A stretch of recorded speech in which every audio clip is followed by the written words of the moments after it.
out to be completely unreliable assholes.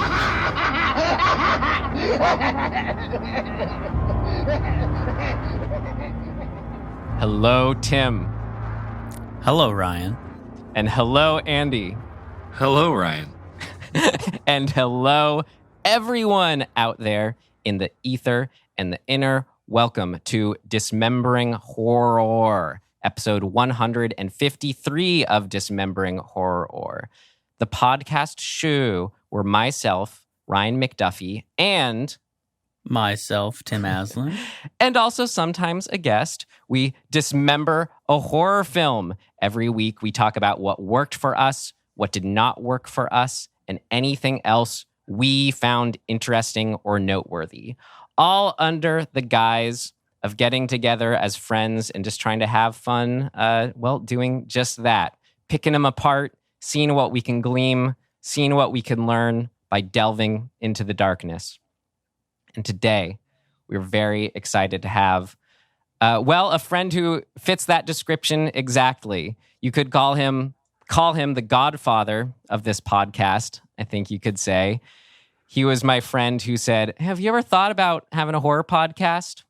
But in that period, that post-college, pre-30s period, he and we binged all the major horror franchises, all the not-so-major horror franchises as well, and plenty of other slashers and found footage and just everything you could think of under the sun to boot.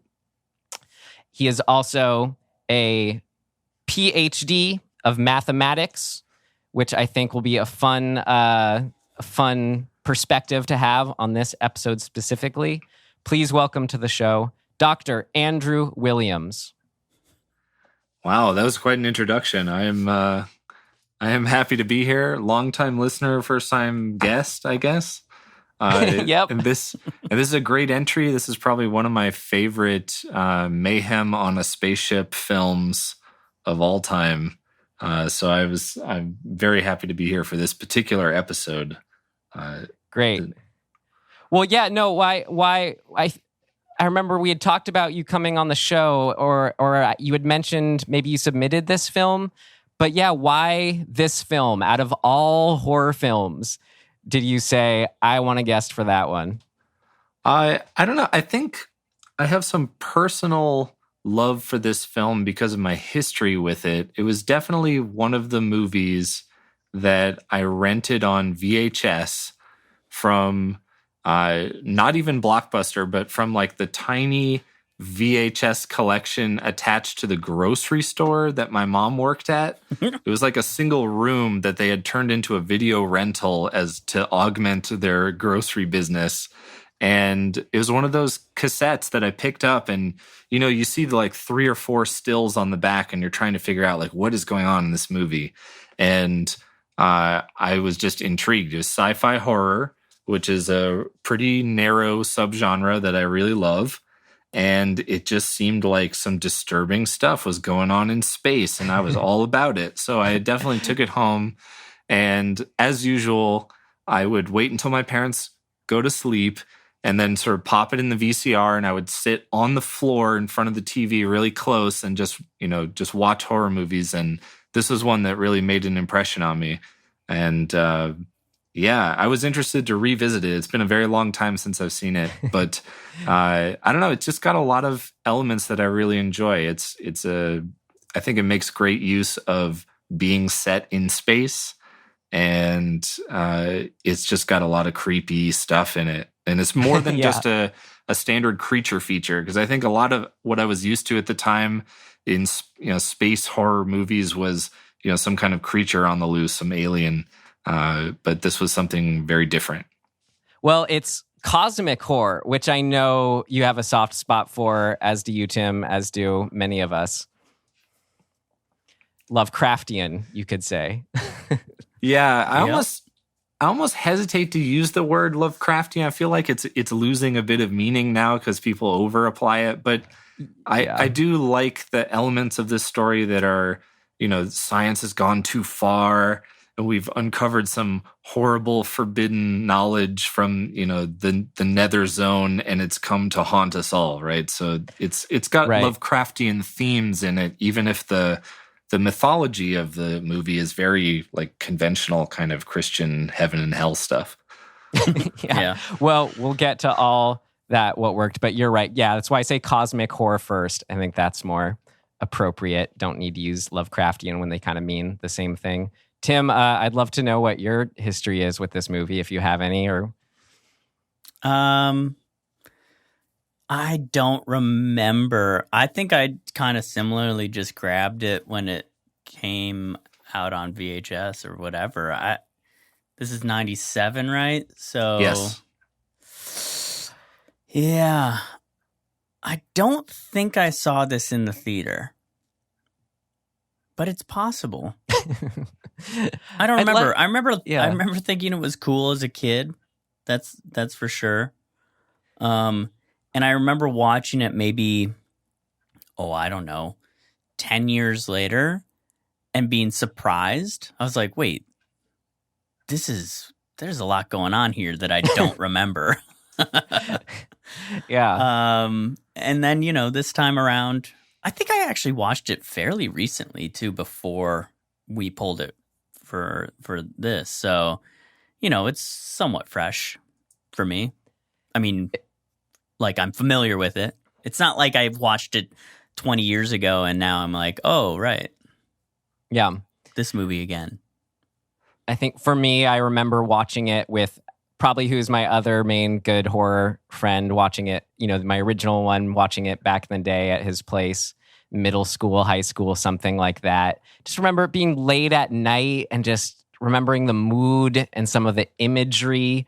I remember when watching, and I haven't watched it since then, but like the one thing I distinctly remembered was that quote when Lawrence Fishburne says, "Have you ever seen fire in zero gravity? It's beautiful." For some reason, that just like made it all come flooding back. It was funny. But that's all it took. Yeah, even though I just watched it too, it was just so funny how like I remember just feeling more like a nightmare, weird dream experience, the imagery, just the feel of it. That is the experience just when watching it. Because it's just kind of, I mean, we'll talk about it, but yeah, it's just funny how watching it fresh, it's not dissimilar from how I remembered it. Well, should we get into it more with the trailer here then? Yeah. Yeah. All right. Okay, from 1997, directed by Paul W.S. Anderson and written by Philip Eisner, Event Horizon. At 0300 this morning, TDRS picked up an automated navigation beacon broadcasting at 2-minute intervals in Neptune orbit. This is incredible. It's the Event Horizon. She's come back. The Event Horizon is the culmination of a secret government project to create a spacecraft capable of faster-than-light flight. The ship doesn't really go faster than light. What it does is it creates a dimensional gateway that allows it to jump instantaneously from one point of the universe to another light years away. Where's she been for the last 7 years, Doctor? That's what we're here to find out. After 7 years in deep space, There were 18 people on board this ship when it disappeared. I want them all accounted for. Opening outer door. it came back abandoned. Wow. Those graphics are of a time. They are peak 1997. Yes. Vintage 97 graphics indeed. And trailer too, in a way. Great. Yeah. Well, Very now much that so. we've done that, we can move on to our rating per our rating system. Our guest, we'd love to start with you. Would you tell yourself to avoid, stream, rent, or buy Event Horizon? I think if I was talking to my younger self who had sort of just encountered this VHS, I would be clearly in the buy category. But now I'm a little bit older, having seen some more films of similar stripe. I think I'll go with a rent, which is what I actually did to watch it for this podcast. And I think that's a solid recommendation. It's not a perfect film. It's a very solid film. And I think if you have a soft spot for spaceship horror, right, a sort of very specific kind of subgenre of sci-fi horror, then maybe you should go ahead and buy it. I don't know. You could tell me more about the Blu-ray release because that sounds intriguing. So maybe I could change my mind. But for now, I'm at rent it. Well, indeed, I also rented the Blu-ray release. I did not buy it. And that would be my rating as well. I'll echo your sentiments. It's really fascinating, too. I mean, we'll get into it. It's just, I don't know. It's one of those movies where it's got some really, really interesting, good stuff in it. You could say is great. But then it's just, as soon as you, I don't know. But then it falls apart in certain places. Maybe not as far as falls apart. I don't know. And I try to acknowledge, too, it could be a taste thing. It's very much of a certain kind of movie that, unless it's called Wrong Turn, may not be elevated to a buy it for me. So anyway, we'll get into it. Tim, how about you? I pretty much agree. I'm a rent. It's got a bunch of stuff that I was like, this is suffering from some very specific problems, both story-wise and like technology-wise of the era. And in spite of that, there's some, I think, really amazing design, and there's some great just general fun that keeps it at a rent. But yeah, I can't just, it's so dorky. I mean, there's certain things that I'm just like, what? Come on, guys. Yeah, so, I mean, it's a rent. I can be pretty endeared to all that. But you know, the cosmic horror elements, I think you see that so rarely that that's really what pushes it to a high rent for me whenever that stuff is working successfully. Yeah, I feel like it had some ambition in those ideas that make it really remarkable compared to other films of its type. Yeah, absolutely. Well, Tim, I'd love it if you could help steer our ship here with a summary, just for some context. And Andy, we can feel free to chime in too or amend anything. Yeah. Okay. Where to begin? Okay, so there's a spaceship called the Event Horizon. It's like Tim's in the pitch room meeting. Here's my pitch. It's Alien meets Hellraiser. Meets The Shining. Yeah, meets The Shining. There you go. That's the pitch. Okay. That's so... The basic premise is pretty convoluted, let's be honest. So, the Event Horizon was a ship that had this like high-tech, essentially wormhole tech, and it went missing how long ago? Some number of years earlier. I don't remember. Whatever it was. But a while ago. And it was a big loss, big disaster that it disappeared. Or so they tell us. And then Sam Neill, who invented the wormhole tech, has been recruited because the Event Horizon ship has reappeared. And he's going to get on this other ship. Whatever that ship was called. Don't remember. And they're going to go salvage crew it. They're going to go get it. And see what happens. His name is Dr. William, quote, Billy Weir. Right. Weir. Right. Okay, so that's the setup. And when they get to it, a bunch of dumb stuff happens. They make bad decisions as well as just stuff is going on. The ship is everybody's dead, but there's still some sort of weird like life force showing up on their instruments.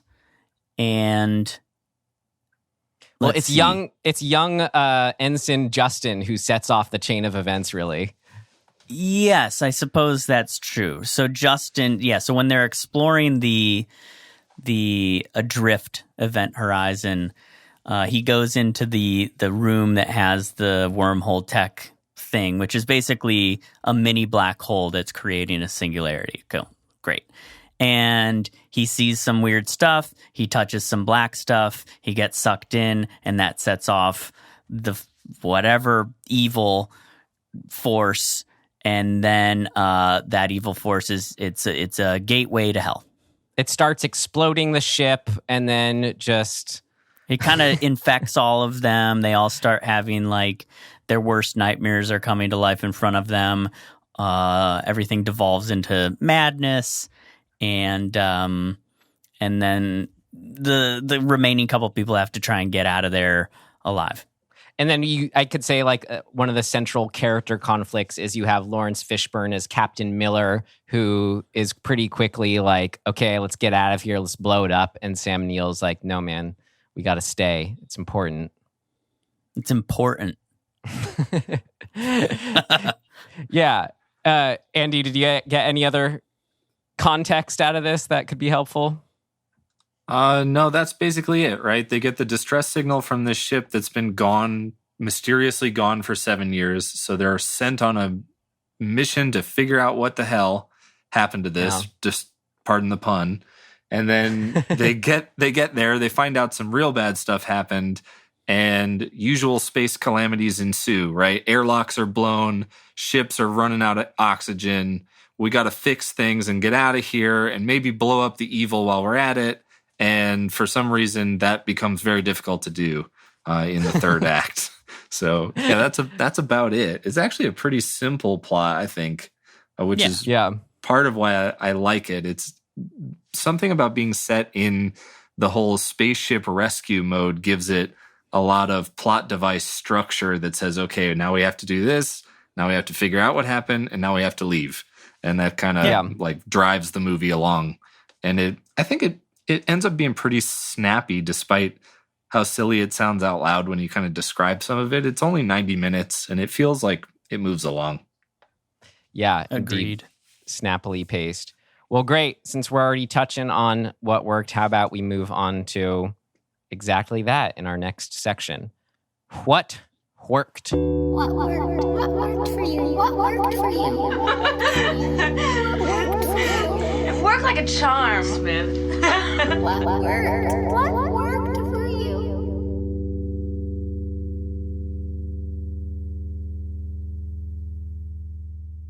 Cosmic horror. I just wanted to start there because that just gets me so excited. I already mentioned it up front.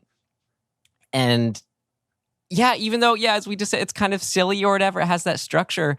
But when trying to pick it apart, I feel like I could come up with a handful of reasons as to why it was doing that so well.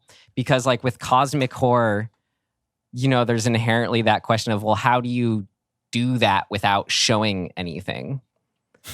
That's the challenge, Yeah. And I think they did well with that. Sorry, go ahead. Yeah, so there are the sounds of the recording at the beginning, just a hellish, ominous noise of where they can make out some Latin from it. But as soon as they play that, it's just like, no, that's bad news. I thought it was really smart. The gateway that I want to call him Jimmy, Justin, puts his hand through and, comes back throughout it.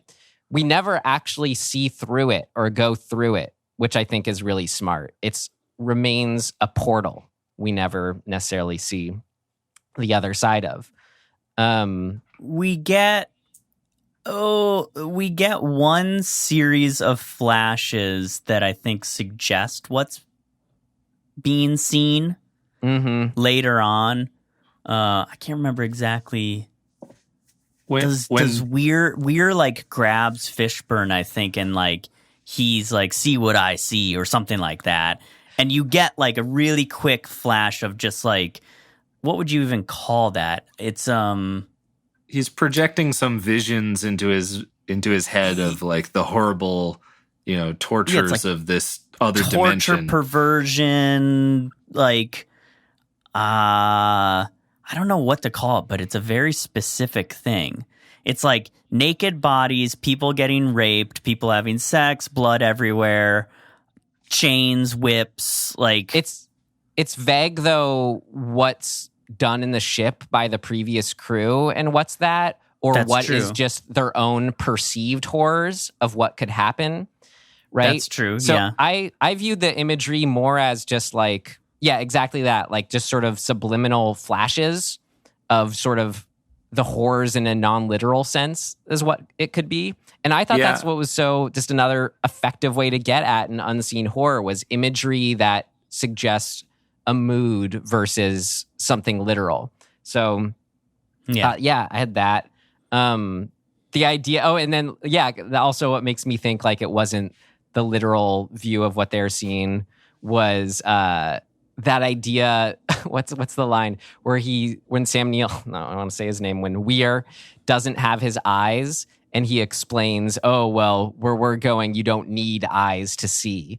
That's just that kind of like brain-breaking paradoxical statement, but like we get it on some cosmic horror level. It makes sense, maybe.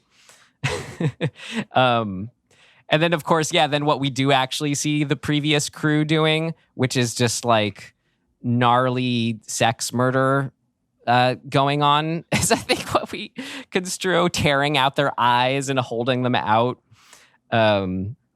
Just clearly something, people being driven crazy beyond any chance of saving them. That's always you want to put that in good cosmic horror. And then lastly, I just had, then not defining it is really important of what the evil is or what this other world is, where they kind of refer to it as hell, but they're really smart to put in that line, hell is a word, the reality is much, much worse. Yeah, I liked that. I like that they didn't get too close to conventional kind of descriptions of hell. And they kept it vague flashes of these sort of, torture, murder, bacchanal, whatever god-awful thing is happening there. And you're just left to kind of imagine it as whatever the most horrible thing is, right? That's what it is. That's what happened. And it's pretty effective, I think, in that way. Although evidently the mythical director's cut had like longer sequences of that, final log entry where the crew is, going completely nuts. So everyone's been talking about like what's on that footage. It was longer, it was more disturbing, but I don't know. I almost think it was better with what we got as like just a glimpse, right? And a lot of it's done in kind of disorienting close-ups, so it's not even super clear where it's all happening. You get the imagery, and that's about it. It's like enough to give you a feeling of what's happening. Yeah, I mean, Tim, did you have any thoughts on why the cosmic horror aspects were working for you? I didn't necessarily get to.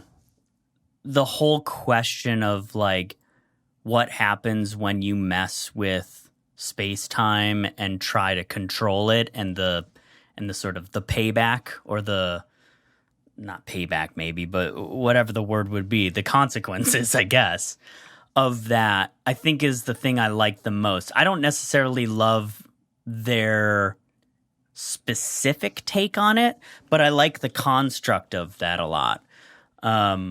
Just this idea of like, if you tear a hole in space-time, what will be on the other side? Like it's all good and fine when you come at it thinking like optimistically that this is going to be cool and you'll be able to travel quickly through the universe. Like that's what a great concept, but like what are the consequences? So I like that component of the mystery of like, whoa, wait, what did we unleash potentially? So that's why this movie feels, and granted, I'd have to revisit Hellraiser, but it feels so much like Hellraiser to me. So, and I think that's cool. This sort of Pandora's box, concept element, whatever you want to call it, is always exciting to me. Yeah, I thought it served as like an interesting kind of antidote to the usual, almost utopian optimism of theoretical physics, right? Like whenever you read books like A Brief History of Time, or you watch documentaries like Cosmos, they're always talking about the wonder of science and all this amazing stuff that might be possible. And I like that this one kind of went to the place where what if we did do the impossible and it turned out to be a terrible idea and it just, it backfired in the most, horrific way imaginable. And I liked that. Yeah, it's kind of an interesting take on the darker side of what scientific achievement might bring, Yeah, it's funny when you talking about it that way makes me think of Jurassic Park, the idea of, being able to harness nature and it running amok. So Sam Neill's facing up against a lot of that. Which, Tim, this is our third Sam Neill going crazy in the face of cosmic horrors film. I think he's our most watched actor aside from when we did, of course, probably the Scream movies and the Psycho movies. Sure, all four of each of those. That's funny. Individual, totally unrelated installments, and they all seem to have some similar threads. I mean, this is, I guess, his casting, right? He can kind of.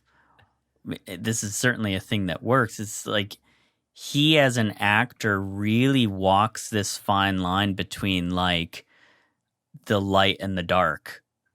He's weirdly everyman and also evil incarnate. I don't understand how one person exactly has that, but he does.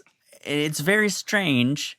He can be what's his name in Jurassic Park? Grant. Yep.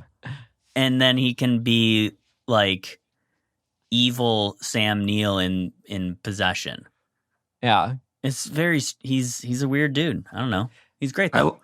I liked his performance in this one. I thought it was interesting. He kept his sense of wonder and pride at the event horizon, right? And this gravity drive that he created, you can tell he's it's his baby, from beginning to end. In the beginning, it's still optimistic and kind of, happy. And in the end, it's extremely dark, but he's still dedicated to this thing he created. And he kind of keeps that throughout the performance. I thought it was very watchable. It was a very good turn for him. He has a bit of that, well, nothing can sink the Titanic attitude going into it. Yeah.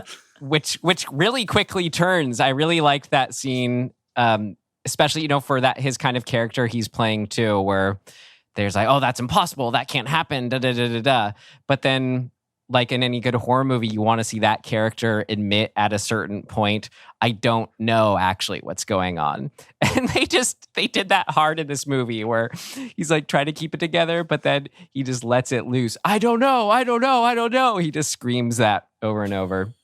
And as we're saying, the way only he can. For most of the first half of this movie, he is spouting technobabble to the other people who are no, something weird is happening. He's no, man, gravity waves are coming out. It's thermal expansion. He's just spitting it out. And by the end, he's lost, right? Yeah. The last thing I had actually just on something that made the cosmic horror work for me is that element of, we mentioned the summary, they're all seeing taking physical form, their past horrors and what they're haunted by, so to speak. And it's becoming as, what's Lawrence Fishburne's character's name? Captain Miller. Captain Miller, as Captain Miller says, but the fire's real. You can feel the heat, But just, and then, it's so hard not to call him Sam Neill. But then we're seeing his wife over and over, and the other woman seeing her kid. And just that idea, too, where they haven't necessarily told anyone these things. It's truly all in their mind.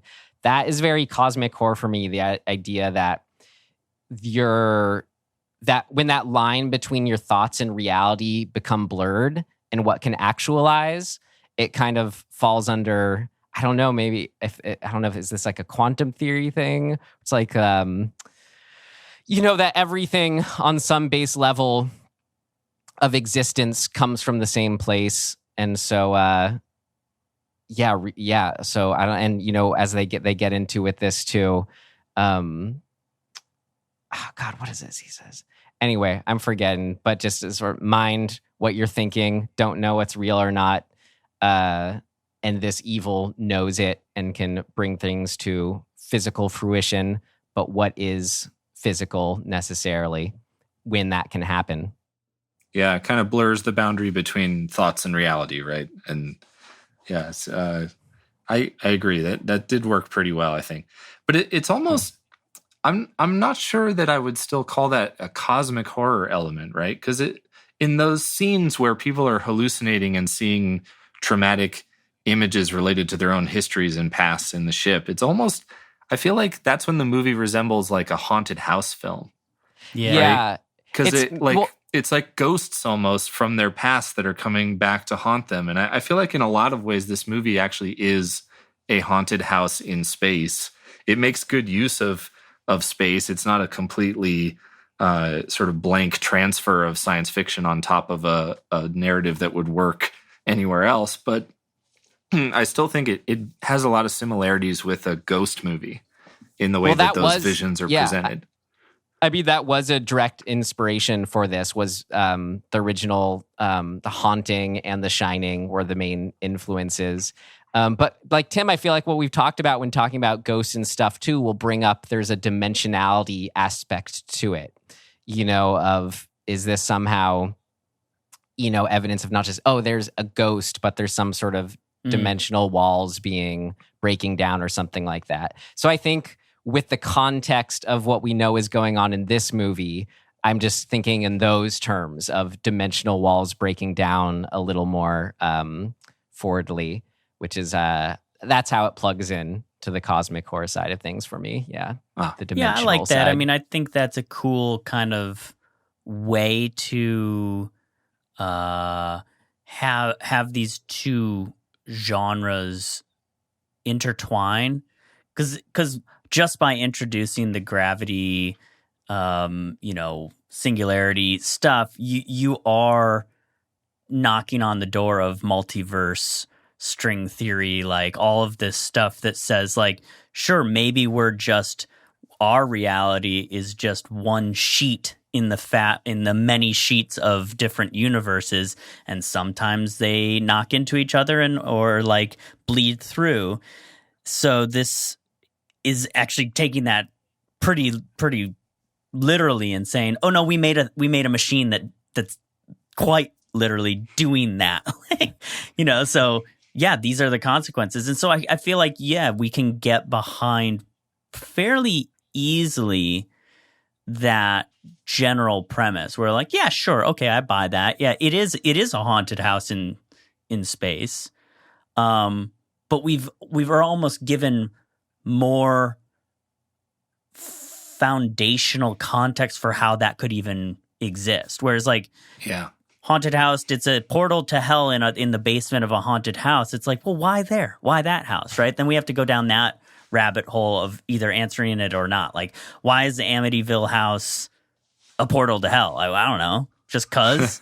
Yeah. Because Long Island is weird and nobody wants to live. Like, that's not a good enough answer, right? So this actually kind of encases that with a better context that we can go, yeah, sure. Sure, Sam Neill created this thing. It also solves the eternal problem of the haunted house film, which is, why don't they just leave? Right? By setting it in space, you kind of get the perfect answer for that. It's claustrophobic by nature, and it really works for the story, I think. Yeah. Well, talking about the setting, that was my other really big what worked for me, you could say, was the sense of place. Like this ship, I thought it was really interesting that it wasn't like the clean NASA aesthetic, Yeah. No, dude, it's literally like a medieval dungeon. It is. Well, there's some direct influence. I'll explain in things of note I thought was interesting. But the layout of the ship, the way it's got the engineering in the rear with the spinning ball black hole engine thing, and then the front of the ship where the crew is or whatever, and then this really, really long, that just feels like, of course, it's just being set up to be blown up later in the movie. This super long hall that it was where they enter. But all of that, it feels cold, which clearly space is, but I don't know. Yeah, exactly. It has that medieval feel to it. It's like you wonder what sane Dr. Weir was thinking when he designed it. But even by default, without it being old inside, it has that ghost ship feel to it by default. Yeah, I think the set design was on the top of my list for what works in this movie. Like, a lot of it doesn't stand up to logical scrutiny necessarily. Like, why does he have to crawl through this tunnel of circuit boards? That's what's there to find this one sparking part. But I totally forgive it because it's ridiculous. Yeah, I love it. It's grimy industrial, kind of like Alien, but it goes further than that. Like, especially around the engine room, it's like Giger-esque temple to darkness, right? I mean, it really goes past the utilitarian design of a spaceship and becomes something more like, dark outsider art. Like all these spikes jutting into the engine room, like that just look horrendously dangerous, right? None of that makes any like practical sense, but it looks intimidating, and it sets the mood from the very beginning. I love the spaceship. Yeah, like how you described it, Tim, the influences, it is very much just Hellraiser meets Alien, just how it looks. You have the trucker aesthetic that Alien has, and then exactly the spikes of Hellraiser. Yeah, I love how in the I think it's the medical whatever bay, I guess. There's like turquoise green tiling. Or emerald, it's more emerald green tiling. Like, why that would exist on a spaceship completely makes no sense. But then there's also this like chrome metallic sort of aesthetic that's going on in maybe the mess or something. Like, yeah, those pillars, those weird pillars, like all of that makes no sense, but like creates just such a tone and vibe that you're like, I kept looking at it going, like thinking, what am I looking at? Like, why is this here? Does it matter? Not really. Like, I can get behind the justification that it's like, in order for this machine to do what it needs to do, you needed to design a ship that had all these different materials that harnessed the mechanics, it's like the elemental mechanics that needs to go on to open this portal needed like emerald walls and steel walls and spikes and iron and whatever else. So I'm like, yeah, sure, why not? I feel like that's giving it too much either thought or credit or both. I don't know. Hey, well, anything to get on board with the absurdity of it. I think what makes us just get on board with it is that the rest of the crew, the non-Dr. Weir crew who are arriving, talk about how weird and creepy it is. They acknowledge how creepy it's eerie from when they get into it, and they acknowledge it. So that helps us to be able to identify that with them, even without any explanation. There's also, I like the dynamic between the crew and Weir, because they almost all of them are kind of like, this nerd scientist with like, he's gonna drag us down, always nerding it up and like procedure and science talk and blah blah blah blah blah, and then they step on the shit and they're like, you made this? Like, you made this? Like, yeah, bro. You got some issues. Your brain's a little twisted up, huh? Like, and they all just spend the rest of the time just kind of side-eyeing him, like, something's up with this dude. Any things that you guys wanted to highlight? I think specifically the design of the what do they call the thing? The gravity engine? Yeah, or the gravity drive, I think. Gravity drive, yeah. Yeah, that's right. Specifically the look, this sort of gyrosphere, intertwining rings, and the black whatever, the viscous or whatever you want to call it. That the way that is made practically, for the most part, it seems, the way it's lit and the specific composition of shots around it, I think is the strongest visual stuff in the film. There's a bunch of other stuff that I'm like, how are these two shots existing in the same movie? Because yikes. But that stuff is so good. Like, even my girlfriend, when we were watching it, she was just sort of like, for as kind of ridiculous as this movie is, there's some really good shots. And like, she's a fine artist. Like, that's like, she's going to notice that stuff. So it is kind of amazing, or maybe it isn't. I just think it's cool that there is, at least from a like almost a tableau sense, there's some really beautiful stuff visually in this, in particular that gravity drive. Yeah, I think that design.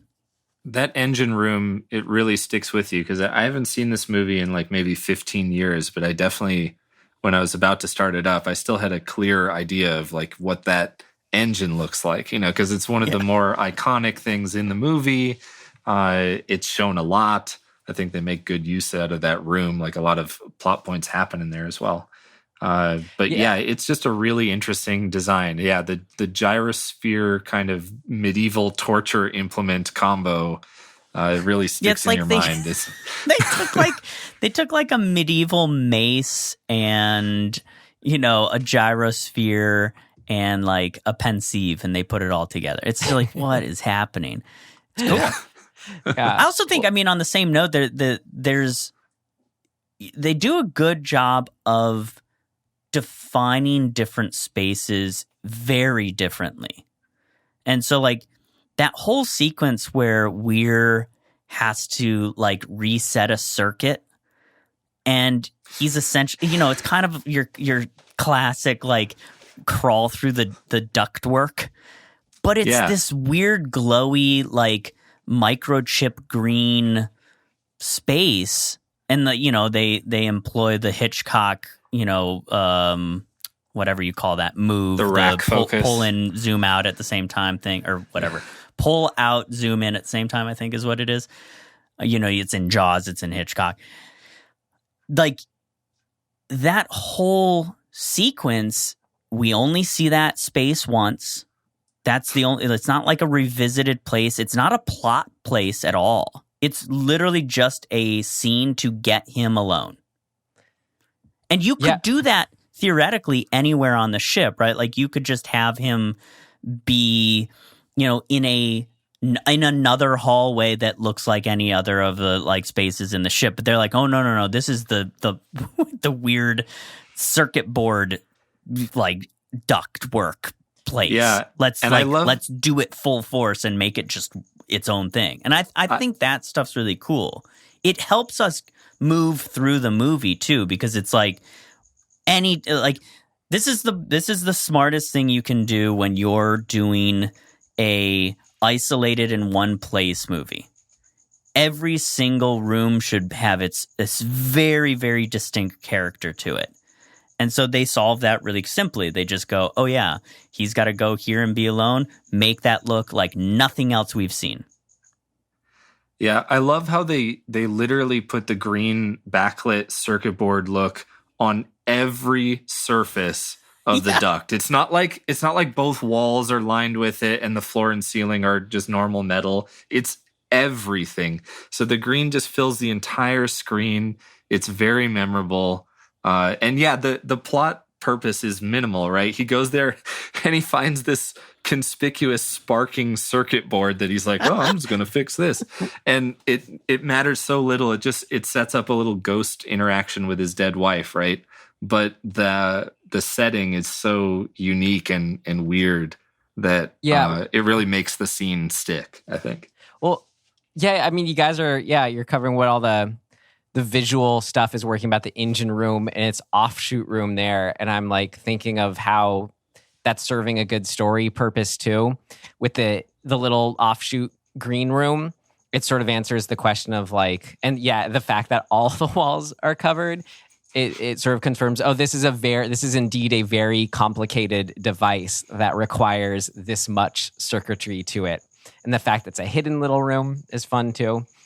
Yeah. But then when we're describing the gyrosphere aspect to the sphere, and how it's that interesting mix of old and futuristic. It feels like I thought it struck a really that really important, or that level that's really important for making us just buy into it as something that we could build to access something that is further beyond in another realm.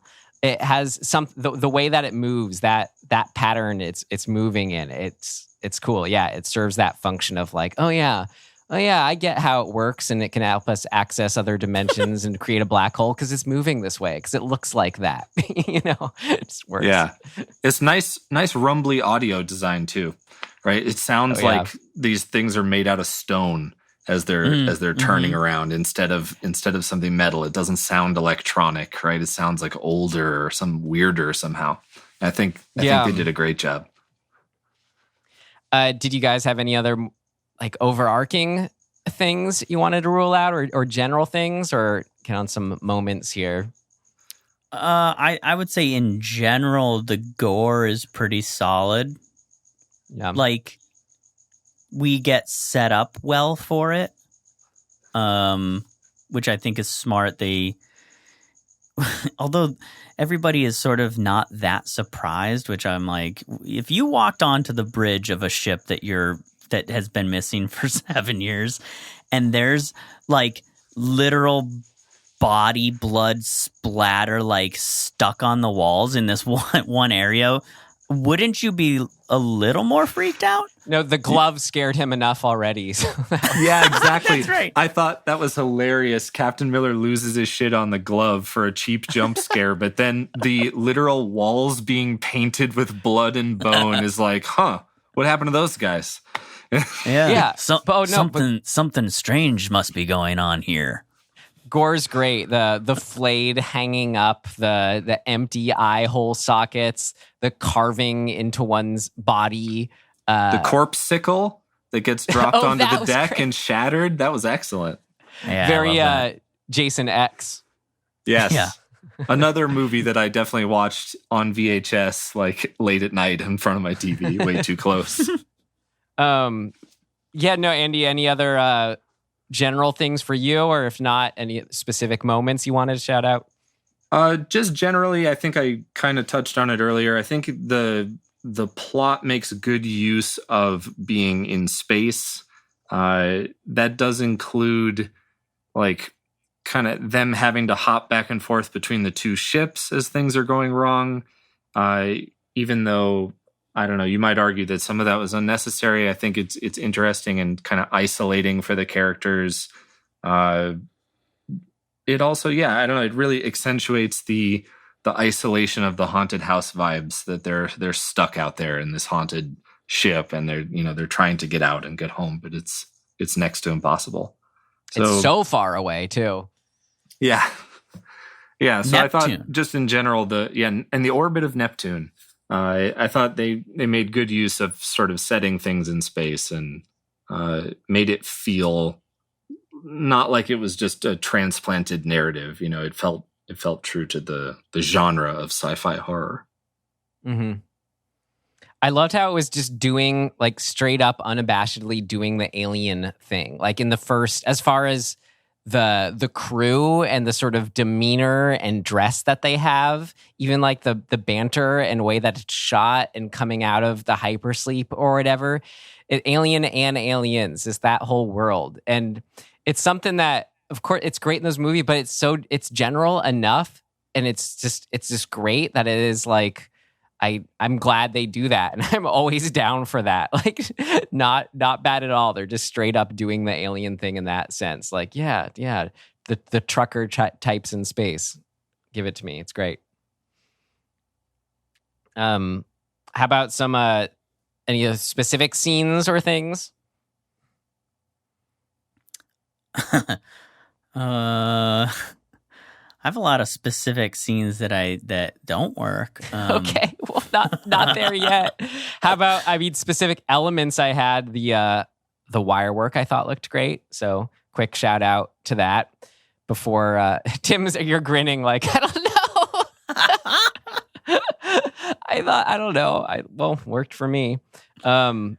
another just sort of general good horror movie thing, kind of already mentioned, but the clear conflict at a certain point between Weir and Miller and I love it how Miller's like right after they hear that where he's like, let's get out of here. And Sam Weir's like, no, we got to stay.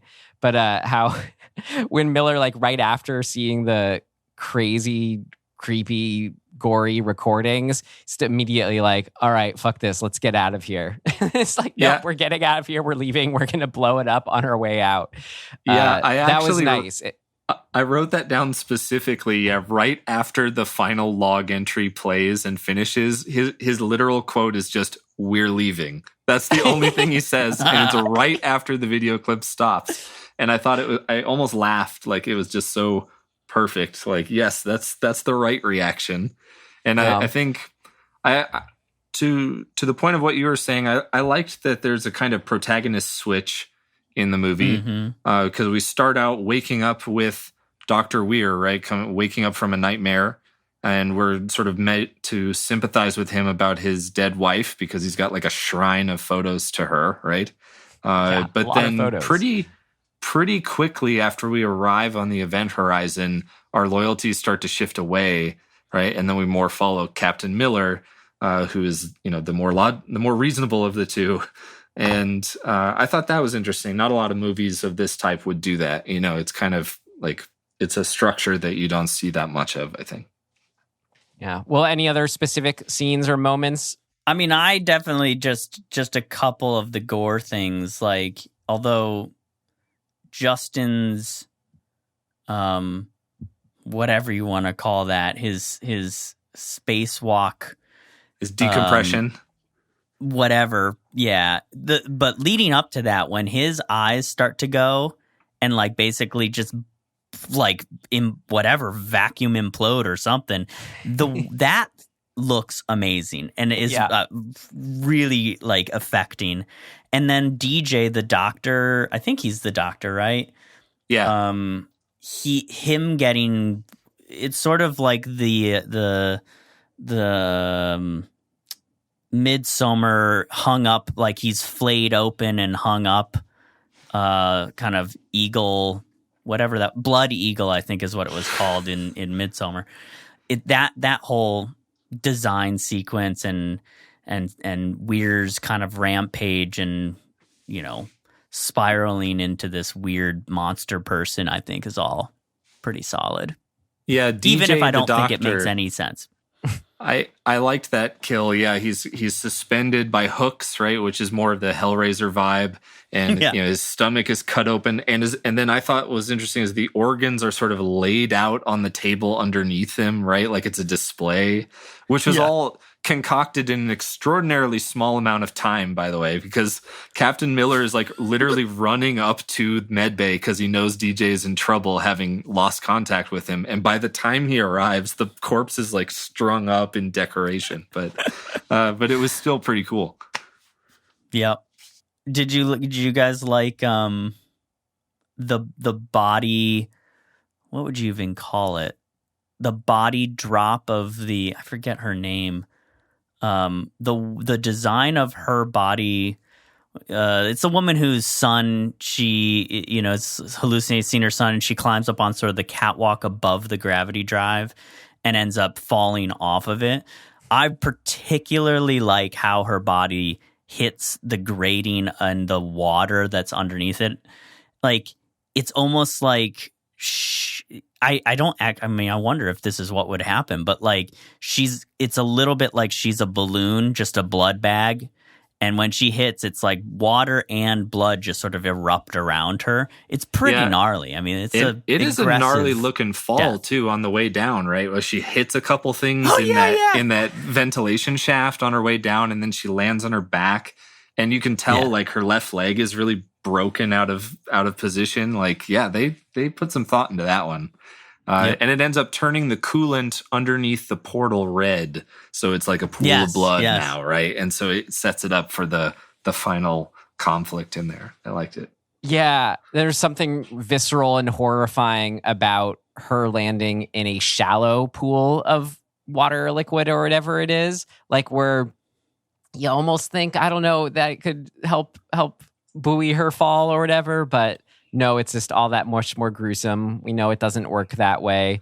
It's just something she breaks the grating too. Like the great walkway that she lands on is clearly broken by the force of the fall. So it looks really nasty. Yeah, she doesn't die on impact. It's gruesome indeed. Well, Tim, anything else for you? No, I don't think so. Well, then, with that, we can move on to our next section and see what did not work.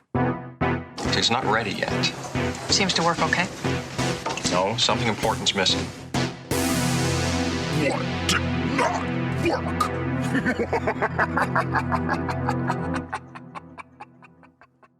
I think I want to criticize something, but I also want to recognize that it's not necessarily anybody's fault. But it is. But it's not. What? The limited but moments of bad CGI in this movie are such a bummer to me. Super unnecessary. Like almost everything in this movie could have been done practically and been totally fine and awesome. So put stuff if you want stuff floating around anti-gravity style, put it on a string, man. We've seen it a million times. It can be done. It looks great. Don't do this hackneyed like their computers, the CPU that tried to do that probably just could not handle it. It just looks so dumb. It's like I get why you do it because they're thinking, oh, this. I actually think that when we saw it as kids, we probably were like, oh, damn, that looks really cool. But it doesn't. It doesn't hold up, and it bums me out because it's just unnecessary. On a CRT at VHS quality in the middle of the night, it probably looked a lot cooler than my 4K rental on my modern TV. It looks pretty dodgy sometimes, especially the globules of liquid coolant. That was probably the worst stuff. Yeah, it looked the only time they screensaver-esque. look good is when they turn back into actual liquid. Which is probably just stitched together, right? Like they actually practically dropped the fluid and then they stitched that to the comped, crap CGI bubble. It's just it bums me out. Some debris in the corridor at the beginning, there's a plastic Dixie cup that collides with something and makes the hollow plastic ting as it bounces off something, and it just is so distractingly bad. Yeah, it's hard to watch. Yeah, I mean, it's kind of loaded up front, luckily. I mean, I had this down too, the bad CG for sure. The floating objects at the beginning, and we get the globules a bit throughout. But yeah, no, I had that down. I will say to offset it, didn't mention in what worked though, just the model practical effects more often than not did look great and do hold up. So they just make the CG look especially egregious though also. Right. Yeah. I thought some of the spaceship exteriors in the early part of the movie that were still CGI actually looked pretty good. So I think they clearly spent their time on the ships and not so much on everything else. But so not all of the CGI was terrible. And you're right, there's not that much of it. I don't think it ruins the movie or anything, but it is very noticeable. I have another thing that I just help me understand the decision making here. Why are we in a cloud? Yeah, so I have a thing on that.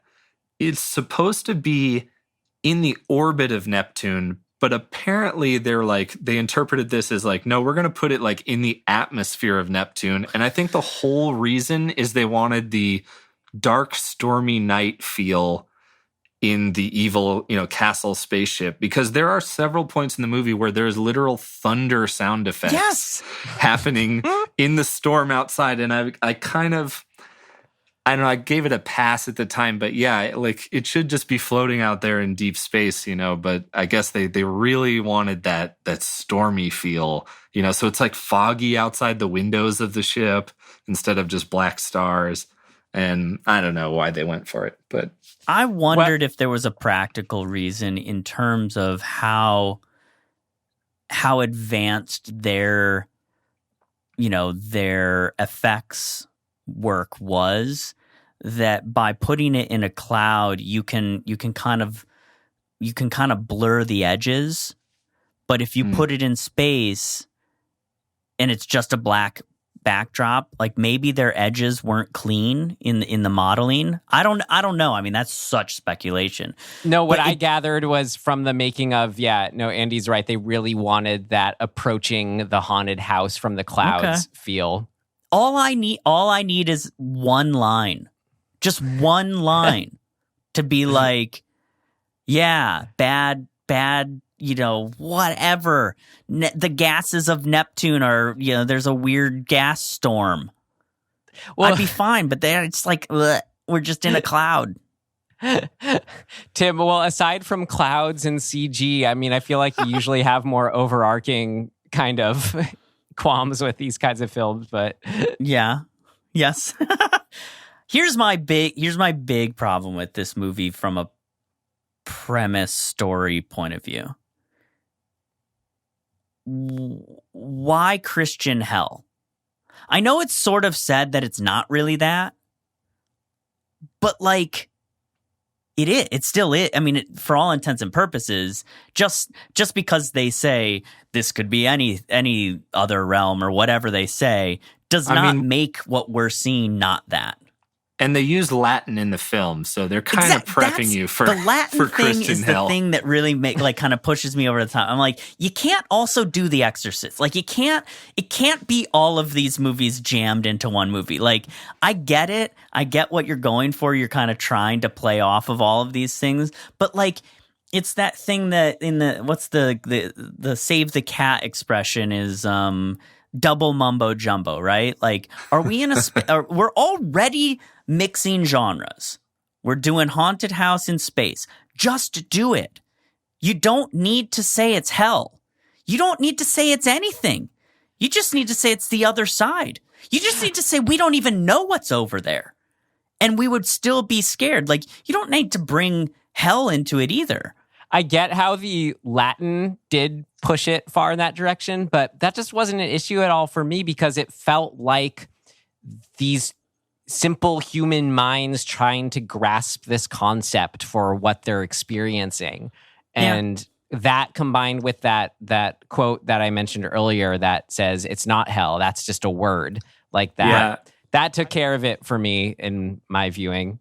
If I saw a demon with horns, I'd be a lot less happy, right? I mean, since they didn't quite go that far, they kind of kept it in the realm of, we're just using that word because that's what we would associate a dimension of pure chaos, right? Pure evil, as, Weir pontificates when he has no eyeballs.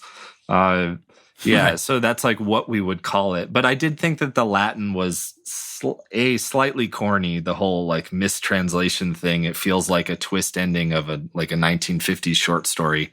It was save yourselves, not save me.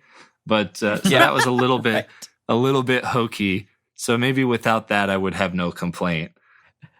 I guess it could have just been English. Like, I like the meaning of the words or what is being spoken. I liked, but yeah. I don't know. There's this other kind of element too. Like, I really like the fact that there's a crew that everything went bad, and we kind of we're waiting to find out what happened. But like, I just found it confusing and like confusing. I don't know what else to call it. Like the ship captain who's speaking in Latin showing up like covered in blood and on fire in front of Captain Miller, to me makes no, like, I don't get the connection, right? Like, I don't understand why. What does that have to do with anything? Like, why would that captain, is it just because they're both captains? But he says he's like, you killed me or something like that, right? The guy covered in fire is not the captain of the Event Horizon. Who is it? That's a character from Captain Miller's past. It was a bosun, which is like a naval term for lieutenant, and who he was trying to save from a burning vessel. That's what the whole, like, have you ever seen Fire in Zero Gravity? It's beautiful. That whole monologue was about an experience from his past. So the burning guy is from that. So that's his ghost, just like the boy with maggots in his legs is the other character's ghost, and so on. So yeah, it's not actually the captain. In fact, the previous crew's role in the story is quite small. It's pretty much contained in that log entry. And the way you figure out what happened to that crew is by what's currently happening to this crew. And by the end, when Dr. Weir goes, completely nuts, you basically kind of get the idea that, okay, this is, how the descent into madness kind of finished for the previous crew, and they all got tortured to death, I guess. Okay. That makes sense. I don't know. That kind of gets into my issues where, like, I didn't quite see the clear line of, like, where our crew are with is headed. They're just trying to get out of there for the most part. Like, it doesn't... Yeah, they're seeing things, but, like, the one of them, she's seeing her son or whatever, she just falls and dies. It's like it's trying to kill them off, not drive them as far crazy as the first crew. So it was just sort of like how the evil are working inconsistencies for me. I don't know. I think the explanation for that is that the original crew goes through the gateway and goes to hell, right? And is there for 7 years. Whereas now it's returned for reasons unknown. And what's the evil that's now inhabiting the ship is kind of like a remnant, right? It's not at full power. It's not quite the same thing that the previous crew had seen. You know what? You're okay. Well, tell me if that can help explain what else, I guess, wasn't jiving on this viewing, which was like the progression and logic, I guess, of Weir going crazy. Like he seems like he's normal and sane, but then as soon as, like, the crazy footage that they see from the past crew, they see it, and they're like, let's get out of here. He wants to stay. There's, like, no hesitation on his part at all. It seems like he's already gone crazy because he turns and says, oh, I've always lived here, or I belong here, something like that. I am home. And so... But then we also see then he's still getting the hallucinations of his wife. Like, he is still being driven crazy. Like, he's still the Weir that we started off with.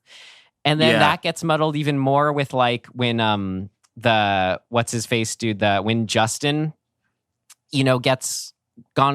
goes crazy and is in the airlock. There's the moment right before the airlock opens where he turns back to his sane self. So then that makes me go, okay, is it more just like a possession element? Like, that's different from them going insane. That's a different kind of trajectory, than being possessed, which then I'm like, is that what was happening to Sam Neill? He's not going crazy. That was all confusing for me. Yeah, I don't have an explanation for that one. That one is definitely kind of muddy. I especially thought it was weird when after Weir delivers the line, like, I am home, and he kind of backs up into the darkness. It was like a cool moment. But then he goes to the engine room, to the gravity drive, and he sees and I forget the character's name, but the woman with her son who's in the wheelchair, who has just fallen Peters, who has fallen to her death, right? And he sees her and he cries out like, oh no, Peters, or something. And he goes over there. So he's like back trying to, like, he cares about the crew again. It's not really clear. And then I thought, this is a relatively minor quibble, but another thing that bothered me was there's sort of two endings to this film, right? There's the first one where Weir is cut out his eyes and sewn up his face a little bit, and it looks pretty awesome. And, you know, he's got the gun, and he's like, what makes you think I'm going to miss? And then he gets blown out the window of the event horizon, right? But then he comes back because, quote, the ship brought me back. How that works, I have no idea. But it also restored his eyes for some reason. I thought that was one of the weirdest missteps of the movie. It was that he's got this creepy, scarred up face, and I think he's naked. I can't quite recall, but it looks like there's only a few shots of him in full body, and it looks like he's naked except for these horrendous scars all over him. But his eyes are back, and they do close-up shots on his eyes while he's talking and delivering this, this terrible vision to Captain Miller. Like, I just didn't get it. Like, wait, why did we have to kill him off twice and then like change up his makeup design in the middle? It's really unclear. Maybe it was a reshoot. Could be. I actually think there's a easy solve for that too. Don't blow him out of the ship. Blow him into the gravity drive. Like if you shot him into the portal, then I totally buy him coming back. Yeah, and he comes back stronger and spookier than ever. That would work great. Yeah. But I was confused because I'm like, wait a minute, they just blew him out the front window, and isn't that the bridge that is the escape pod anyway? So you know what I mean? There's these little things, and I'm like, what? I'm sure there may be a justification, but like, come on. Well, it feels like the justification within the story is like the ship can just do whatever it wants, but that just gives it too much personality. It's not, I don't know. It shouldn't be like someone's just back there as Oz pulling the strings. It's a force. It's a cosmic force. I agree. Real quick, it's a little too much movie convenience, I think, in that one. Yeah. Real quick thing I wanted to say, because you reminded me of it, I wanted to mention and what worked was the way when he's blinded and has his eyes sewn shut, when he can, quote, see people coming up to him and has like super senses and is like looking right at them even though he can't see them. I love that kind of thing. But anyway, no, Andy, I think that's it. It's the movie convenience thing. Like same with like what I mentioned when Justin gets blown out of the air duct, or he gets blown outside. It's like it was just because they wanted that moment of him being scared before it opens is why he flips back. Like that was just an excuse for that movie moment. And same with that, I got taken out of it when they're like about to get away, and it's just leading up to her fall when she sees the kid. And when she sees the kid, you just don't buy it. Like really, they know they're seeing things and the ship is making them see things, but she just so assuredly follows the kid up all these levels when she's like, we gotta go now, get the oxygen things, move. It just did not buy that. Again, it's just because the movie needed it to happen logic. Yeah, it seems like the ship's ability to kind of influence their actions kind of rises and falls as required by, whatever scene is coming up next. Yeah, it doesn't have a clear set of rules really as to like how this possession is working. Yeah. That is a huge issue. It's you can get away with a lot up to a point, but when there are no rules, like we're waiting for a time when we can go, oh, that's why, but we don't really like. This is just. I think this is why so many people like this movie who saw it when it came out, is because like it is just the greatest hits of every cool idea from every cool movie.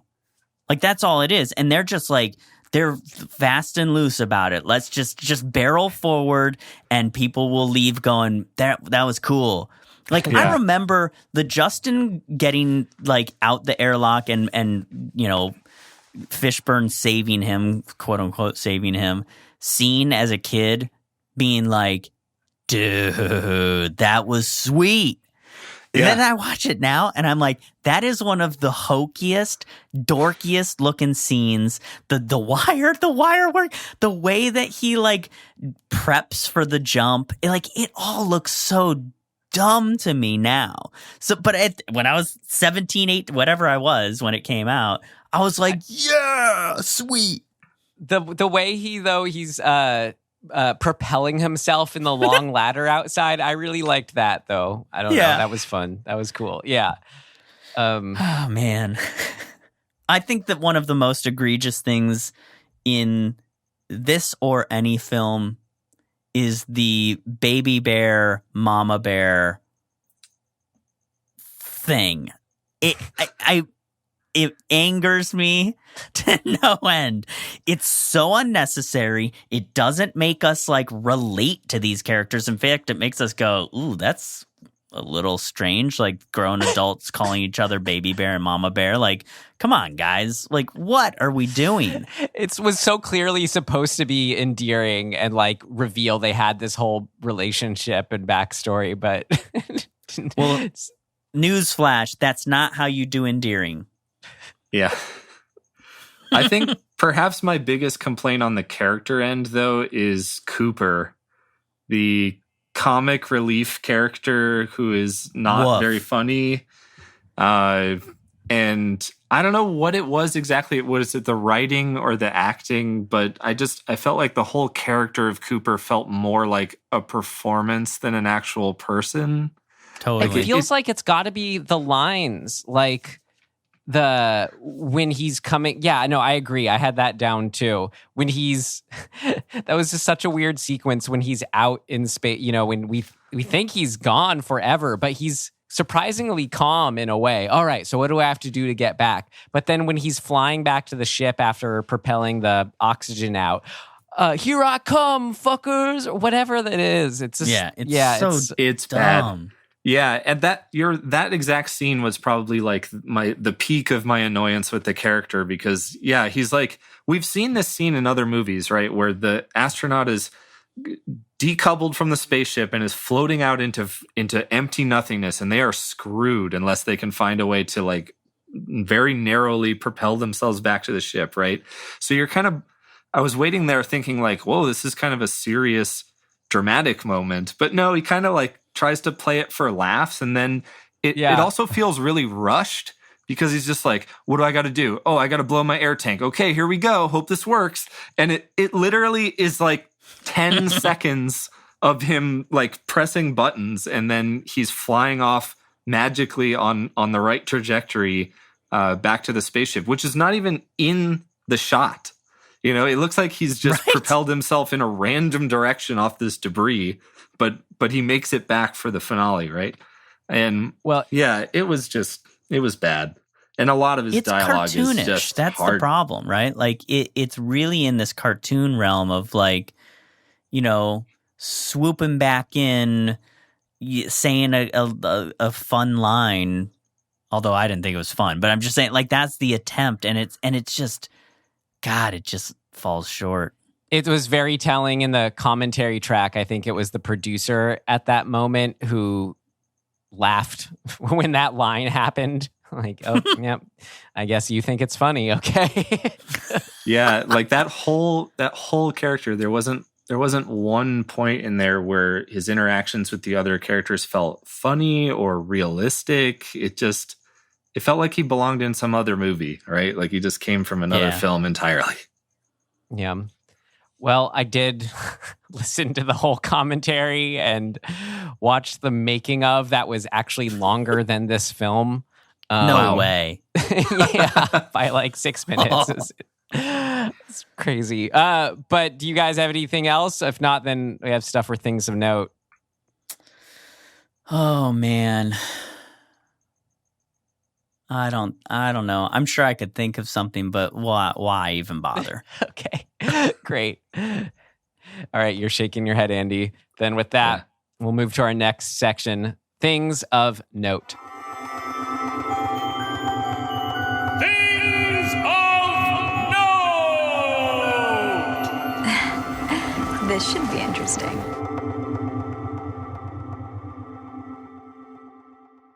What I wanted to keep mentioning when we were talking about, like, wait, how do they explain that? Why would they do that? What's the explanation for that?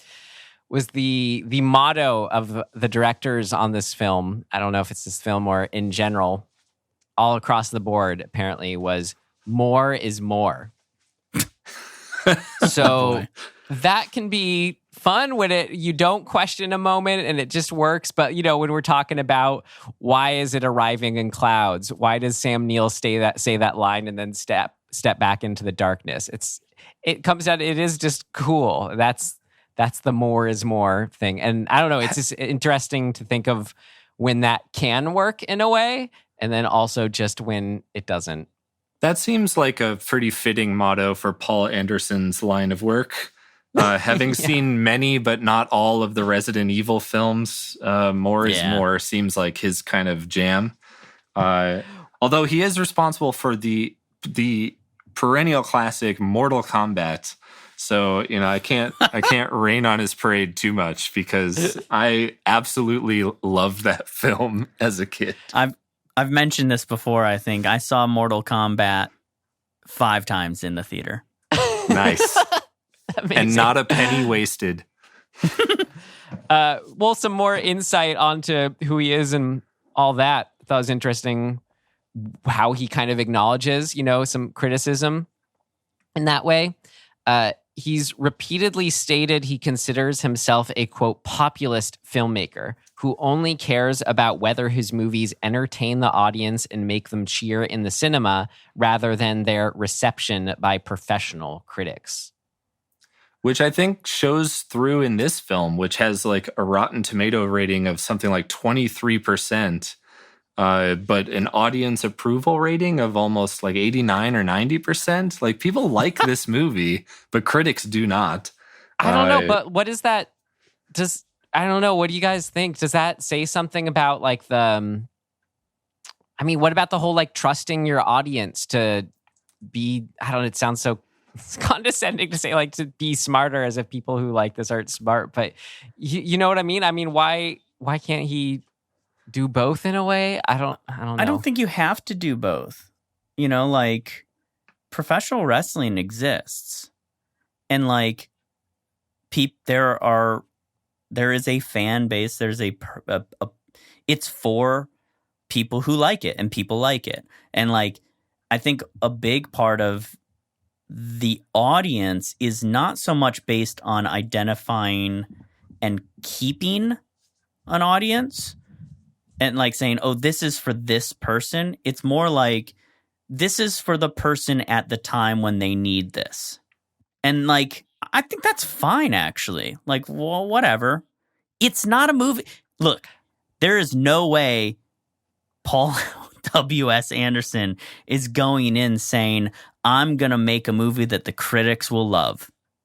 Like, that's not, he knows that. He's not trying to do that. So the problem is when you try to appease both, usually it doesn't work, right? Like, or you just, you catch lightning and something is amazing.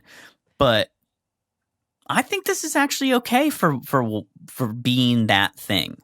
Yeah, no, like, also in his defense, I watched randomly a couple years ago, I want to say, it was like the 3rd or 4th Resident Evil movie.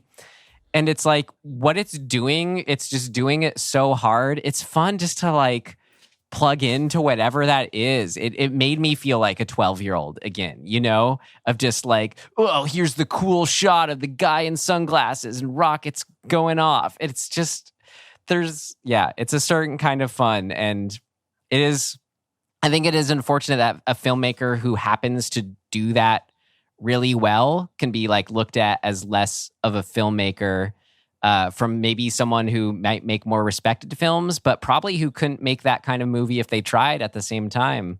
Yeah. Yeah, it's a weird thing. I mean, I don't know.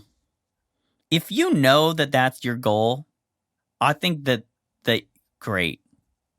Like, awesome. Go for it. Yeah, I think there's room in filmmaking for both sides, right? And it's kind of getting at somewhere the division between art and entertainment, right? Yeah. Like, what is the purpose in making this film? Is it to entertain those watching it, or is it to sort of achieve some kind of artistic statement, right? And there are pros and cons to both sides. An artistic film can end up being very kind of navel gazing, right? Or very selfish, right? A reflection of just the director's inner world. Whereas an entertainment film might end up being, not exactly hanging together on an intellectual level, or might have some flaws here and there, but there can be benefits to both. I don't know. I'm kind of torn. I think that directors should always be striving to achieve something remarkable, but that doesn't necessarily mean it has to like shun the notion of entertaining people who are paying to see it, right? So I don't know. Yeah, but I guess. I was gonna say one thing. Here's I think a good litmus test. When we watched The Last Key, what is that? Insidious, The Last Key.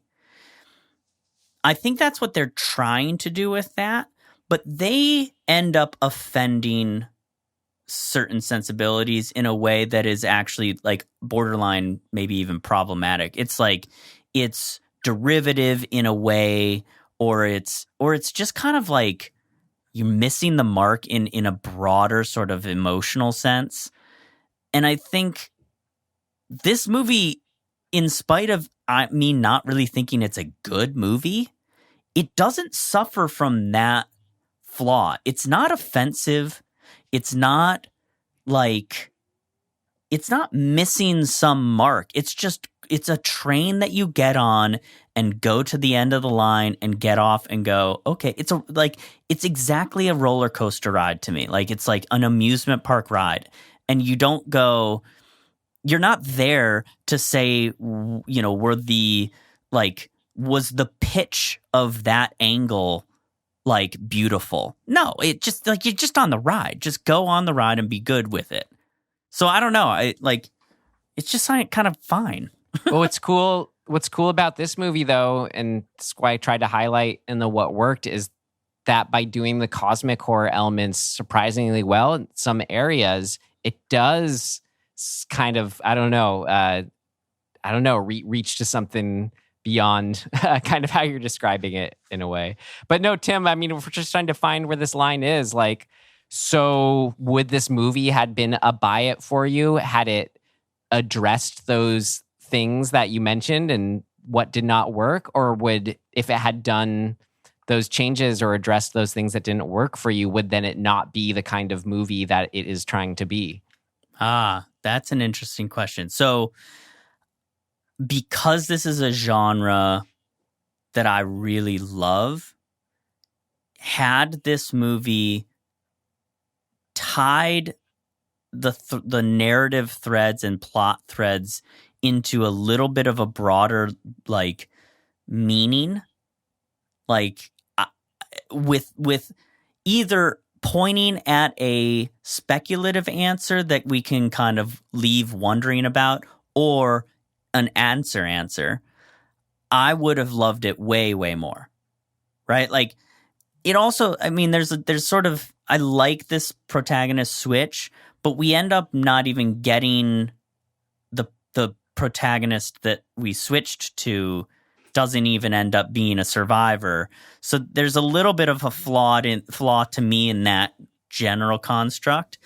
That like there's just little things that I think if you spent a few more drafts on this movie, you could nail something really amazing. But it wouldn't lose its popcorn, get on board with it appeal you were describing. I don't think so. I mean, I almost wonder if this movie was a half hour longer, if it wouldn't be just like magnificent. Yeah. Well, Andy, same question to you. Boy, that's a tough one. Yeah, that kind of cuts to the heart of the issue, right?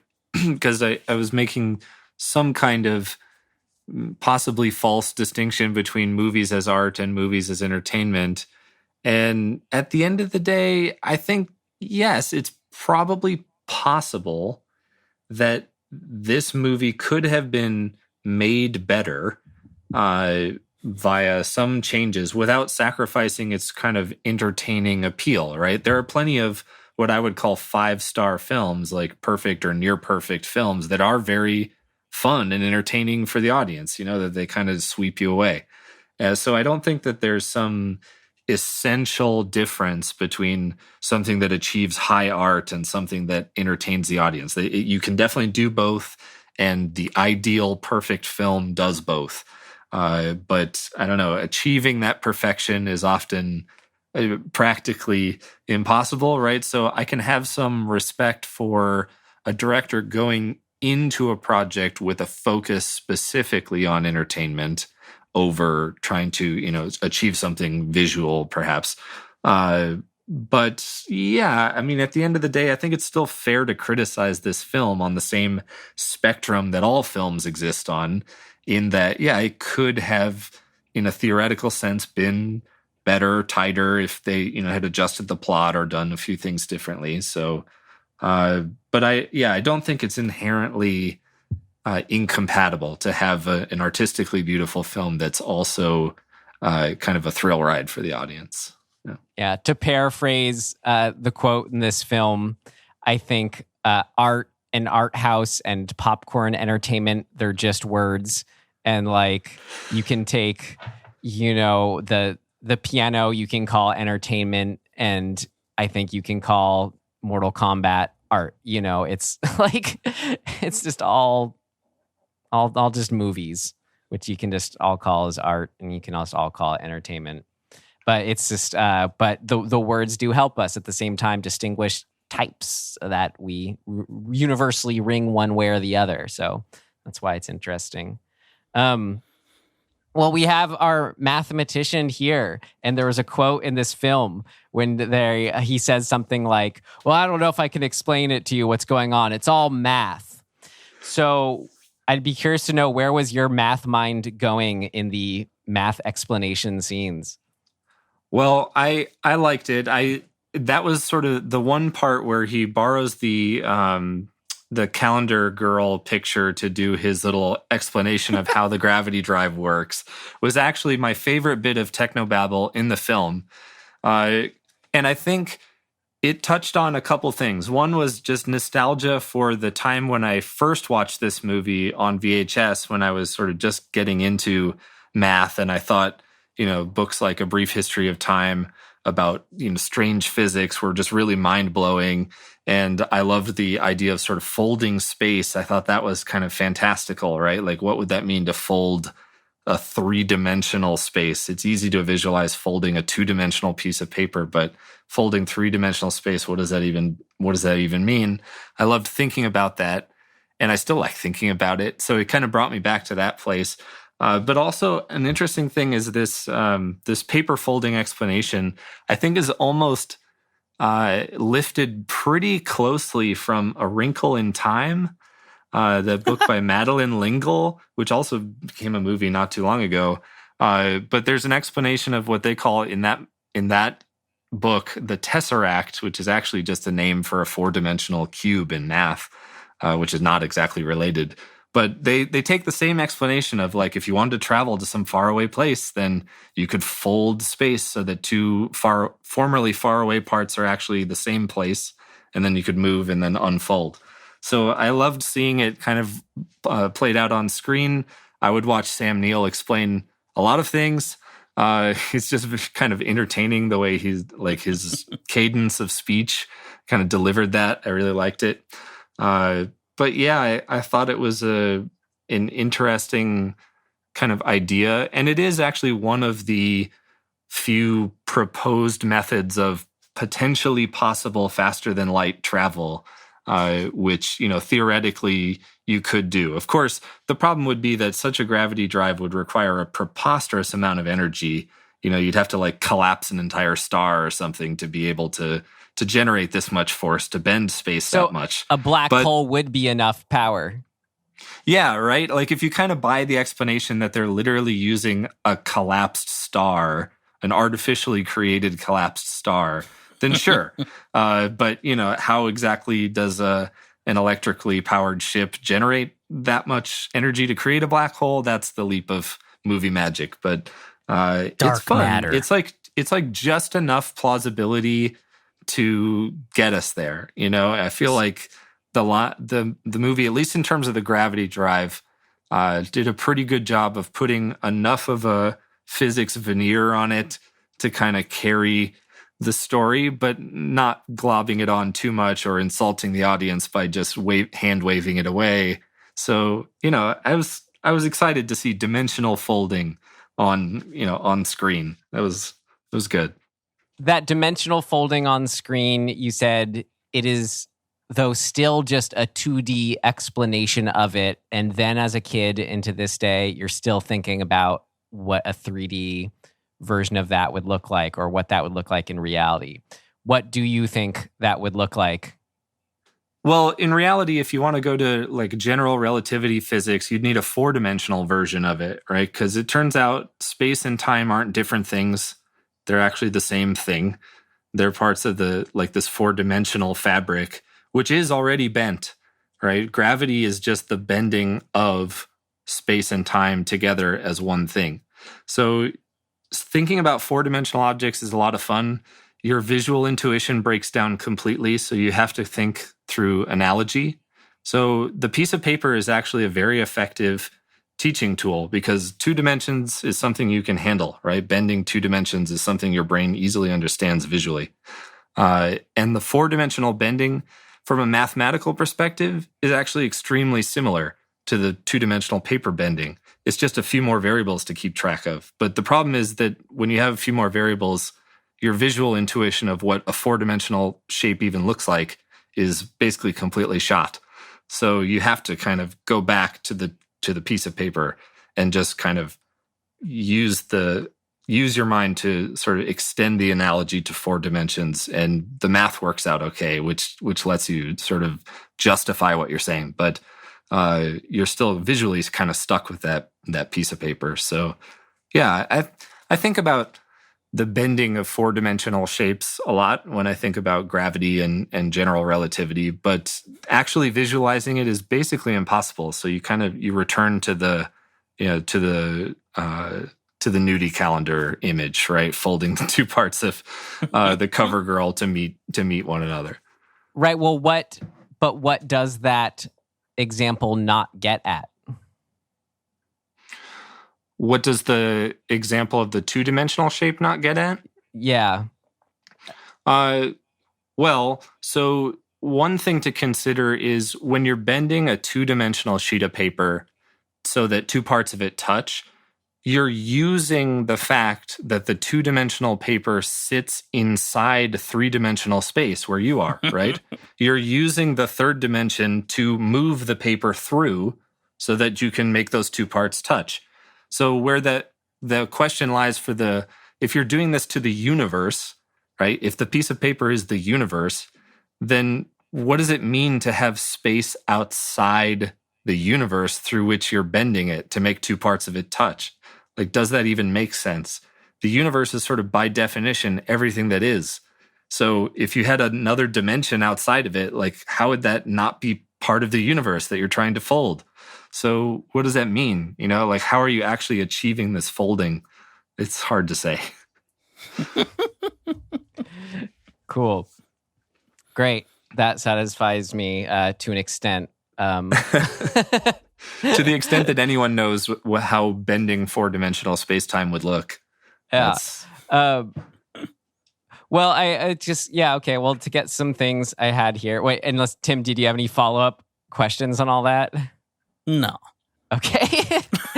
Great. It's all math. Yeah, it's all math.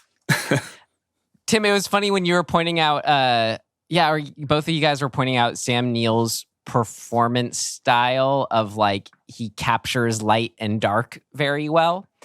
It was interesting. I kind of plugged that into what people were talking about in the behind the scenes. What it was like working with him is that he's just like a super like goofy, upbeat, like really fun guy.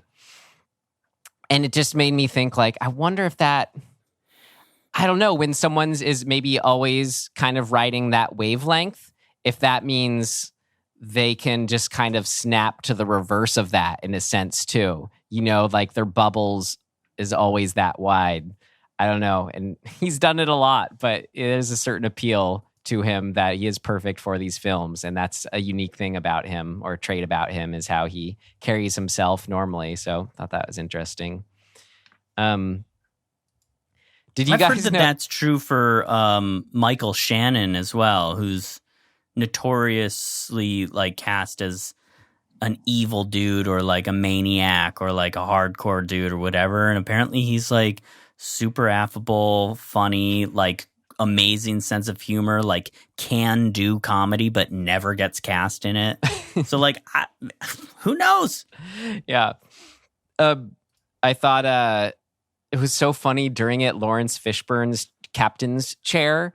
Like he had like 2 or 3 moments in it where it was just so funny, where it was like he rotated it back to a certain position and then got off of it, like as if he had to like be facing a certain area before getting up off of it. It was so funny. And apparently the director mentioned in the commentary that Lawrence Fishburne just loved that chair and got a kick out of it. So I think that was very clear watching that on the movie. I was like, he loves messing with that thing. Like, even as he's talking to the other crew members on the bridge, like all he has to do is turn his head slightly to talk directly at a particular crew member, but instead he'll use his little joystick to turn like 10 degrees, this completely unnecessary chair.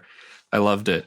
It's great. I have met Lawrence Fishburne a couple times, was on an episode of CSI where like basically he and I and a couple other people sat in like the Video Village area for like 6 hours straight while they worked on a like setup for a scene. And he is that guy. Like, he's the dude who he like posted up, sat in his, in his director's chair. Not that he was the director, but we all were in these, these tall chairs.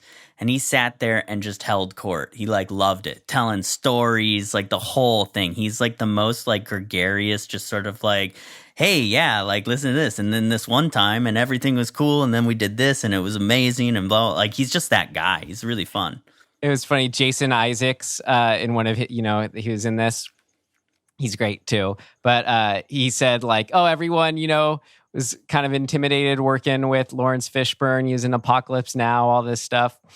So Jason Isaacs said he started calling him Florence just as a way to kind of lighten up the mood and disarm everyone a little bit. And then everyone started calling him Florence on set. That's awesome. Yeah, when talking about the design of the ship, Tim, you're pretty spot on. It apparently was directly based on Notre Dame. Like they, I don't know what this means, but he said they scanned Notre Dame into a computer and then deconstructed it.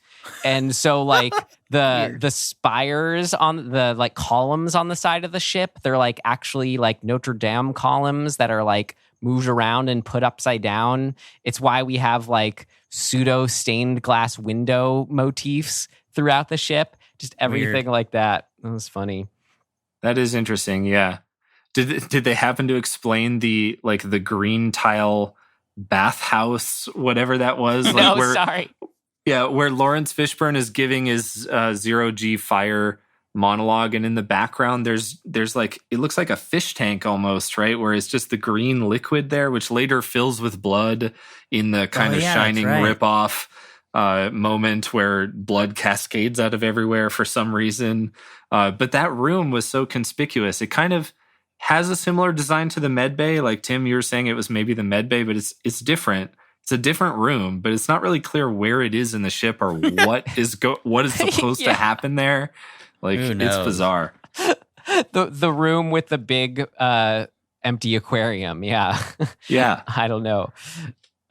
Maybe it's the liquid that they're floating in. I don't know. I thought it was interesting to learn it took them 4 months to build that big old engine room set. A lot of work went into that. Speaking of other duration facts, it took them 45 minutes to get into those suits. And then once they were in them, they could only walk around in them for like 10 minutes, if that. They were so heavy because of like the batteries of the lights and everything. They said that when they tried sitting down in a conventional chair, the chair would just break. So they like built these special like leaning, half chairs for them to sort of like rest a little bit while in those suits. Wow, ridiculous. It's a super rust post-production process, and that's where a lot of it comes into as far as what we're talking about, the CG, maybe some missing sequences here and there that could have helped flesh things out. It really sounds like it was all victim to just this rushed post-production. They did an initial cut that was like 131 minutes, which was really the cut that they should have just internally worked on more themselves.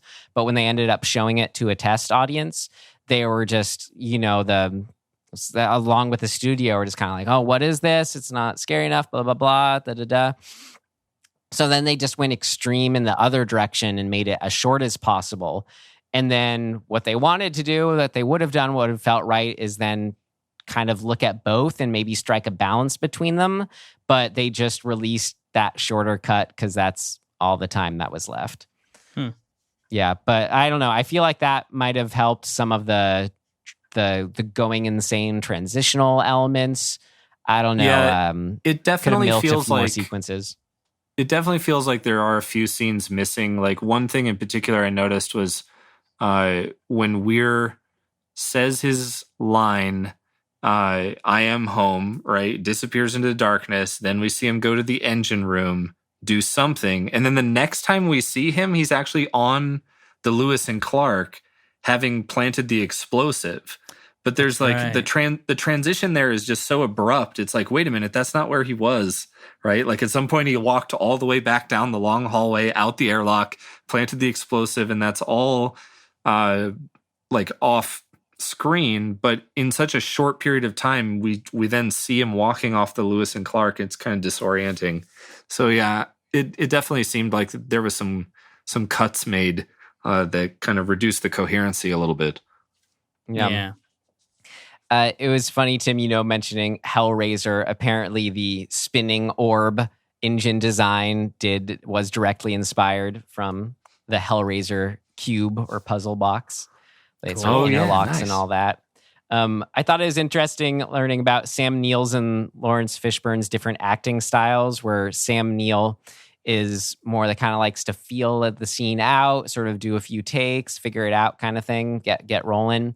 And then Lawrence Fishburne shows up from like take one. He's done his job, has an idea and goes for it.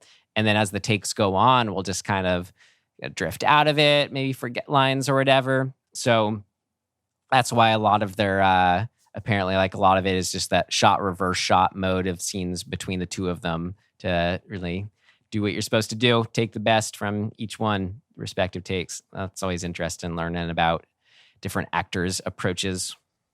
Yeah, I thought in general there was a lot of shots of characters talking directly to camera, right? Like when they're conversing with each other, I noticed there's a lot of them where they're in the center of the frame talking directly at the camera, and then you reverse shot and you look at who they're talking to, and it seemed kind of conspicuous that it was happening a lot. So yeah. It was a box office failure, which is a bummer. Well, I saw that Wikipedia one. It only mentions the U.S. gross, so without knowing the full box office internationally, worldwide. It says it grossed about 16 million. So worldwide, 42 million, and it cost 60. Okay. So they still came up short. Maybe they made it up in VHSs. Probably from me alone. Yeah, I think I rented this movie probably a half dozen times. I remember really latching onto it because you have to remember, like, this is not a blockbuster. It's like a single room on the side of a grocery store. So my interests my tastes were pretty narrow, right? Like horror and sci-fi movies. So I ended up renting the same stuff like week after week. So yeah, right. Hopefully I contributed somewhat to redeeming this film financially. Yeah. Right. With Look Who's Talking To or Event Horizon for the fourth time, you're going to go Event Horizon. Absolutely. Cool. Are you guys good on your noteworthy things then? Yep. All right.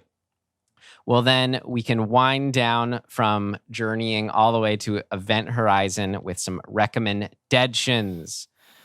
Our special guest, do you have anything you'd like to recommend, Ed? We can start with you. Yeah, I thought I would pick something I actually read a few months ago, but since I'm not a regular host, I thought I could get away with it. It's a book called The Twisted Ones by T. Kingfisher. And it's a horror novel, right? Apparently all I'm interested in is horror. And so I read a horror novel, and it's a very good book, very surprising. The basic premise is that a woman goes to clean out the house of her recently deceased grandma, who was not a nice person, and it turns out a pretty big hoarder. So when she gets there, the job ends up being a lot bigger than she bargained for. And so she ends up staying at the house, and then, a lot of stuff happens. And it goes to some interesting, surprising places. It has some cosmic horror elements. I don't want to sell it as a cosmic horror book in its entirety, but it definitely is one of the more ambitious and kind of surprising horror novels I've read in a long time. So The Twisted Ones by T. Kingfisher. Awesome. Tim, how about you?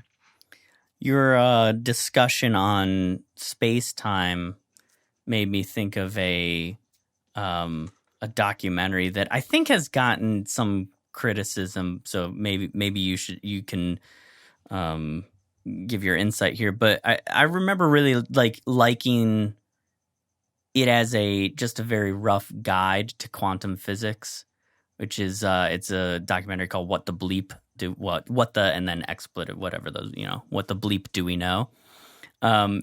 It's weird, and some of it's, actually a lot of it is incredibly hokey, but they also have a bunch of really amazing, well-known astrophysicists and quantum mechanics people and whatever interviewed, and they have insights and such, and it's cool. So check that out. Now, I saw that in theaters in Santa Cruz when I was in college, I remember. I saw that at the Art House Theater on Mill Avenue when I was in college. Yeah, when that came out. I think that movie has also spawned a sequel. I think you're right. As well, which I have never seen. But yeah, I remember thinking that it was pretty hokey. And overall, it might have been one of the cases of kind of misuse of quantum mechanics to explain various metaphysical ideas, right? Like people who read quantum physics and, they hear about the weird stuff, right? They immediately want to start connecting it and using it to explain, things like, I don't know, astral projection and all these kinds of metaphysical concepts or pseudoscientific concepts. And so I thought the documentary was somewhat guilty of that. But there is definitely some interesting stuff in there and some good explanations of basic concepts. I feel like anything that gets someone to even consider or be open to the possibility that plants like classical music or whatever, I think that's cool. So great. For my recommendation, I just went and saw the new film Pig with Nicolas Cage. Have you guys seen that?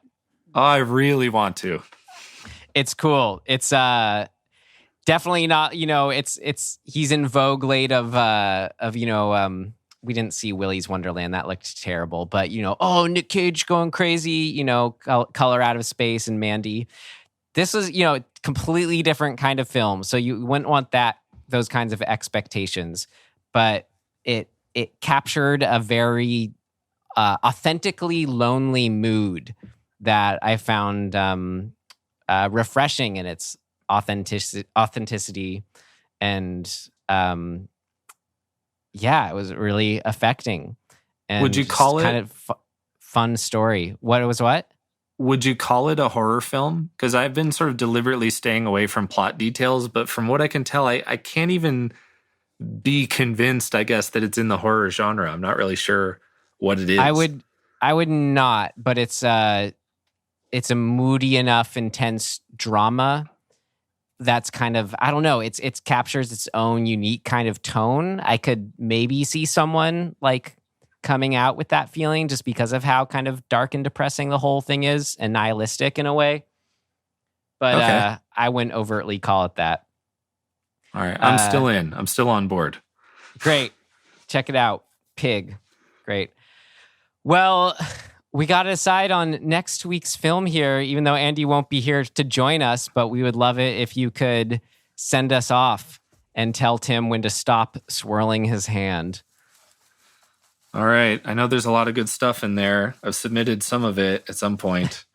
Stop. I'll hold it up to the camera.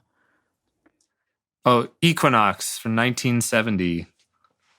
Awesome. This is that Dennis Muren film, I want to say. The special effects artist. Huh. And he made some like stop motion film that supposed to be cool and kind of homegrown or something like that. Awesome. Yeah, and I've always wanted to see it. So great. I forgot that was in there. I'm excited for that one. I've never even heard of that one before. Yeah, me neither. Cool. Good pull. Thank you. All right. Well, Dr. Andrew Williams, thank you so much for joining us today and providing your insight and enthusiasm for the genre and, an insight into math as well. It's fun. Well, thanks so much for having me. This film was a great choice. Like I said, I really have a personal affection for it. And yeah, I hope my small ramble about 4-dimensional folding was not too much. Hopefully it was just the right amount of opening a portal to hell. So exactly. We'll find out. Forever thank you as I put it, the godfather to this show. It was appropriate to have you on here for asking me way back when about, hey, have you thought about having a horror podcast? And Tim and I here are doing our best to keep the dream, keep the tradition alive, so to speak. All right, I love it. I eagerly await the next episode. Great. All right. Well, as always, you can find us wherever you found us. Blah, blah, blah, blah, blah. Our big ask is do tell a friend if you made it this far. We got an email. Let us know your thoughts. Submit a film that you want to hear us talk about. All that good stuff. Tim, anything you got? No. Have a great week, everybody. Great. All right. Well, with that, in closing, liberate tutemet ex inferis. And thanks for listening. And we will see you next time. Goodbye. Goodbye.